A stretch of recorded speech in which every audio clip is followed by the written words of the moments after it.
Raha iverenantsika kely ny fanehoan-kevitra ara-politika manoloana ny fanindrinan'ny Prime Ministre dia manana ny fomba fijeriny izay toetra ara-pirenena izay Andriamatoa Edgar Razafindrava izay efa candidat filoham-pirenena tamin'ny taona 2012 moa ny tenany. Ho azy dia fotoana tokony hanindrinan'ny Prime Ministre izao saingy tsy tokony isy anohitra kosa ny safidin'ny filoham-pirenena indrindra ny vondrona mampara izay nomariany moa fa niara-dia hatrany tamin'ny filoham-pirenena. Everika aloha fa manana fahendrena tanteraka ny vahoaka raha ny fidy ny filoha Rajaonary Mampianina no filoham-pirenena. Tsy azo iverenana izany satria izay no tapaky ny vahoaka.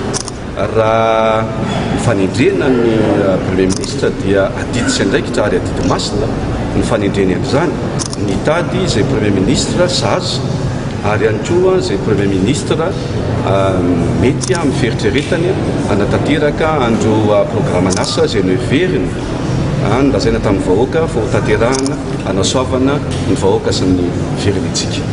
Za dia minomitsy fa olon-kendry ny président Rajaonary Mampianina ary ny mampara sy ny ataoko hoe ny filoha Rajaonary Mampianina raha ihany izy rehetra.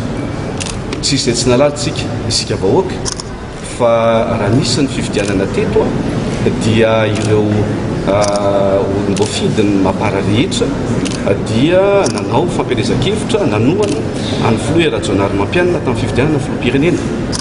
Raha jerentsika eo amin'izay lafiny izay dia izay olona ho tendreny ny président Rajaonary Mampianina io zany dia tokony tsy hitsivalana amin'izany mihitsy ny mampara sy ireo rehetra nanatanteraka an'izany fifidianana resaka izany.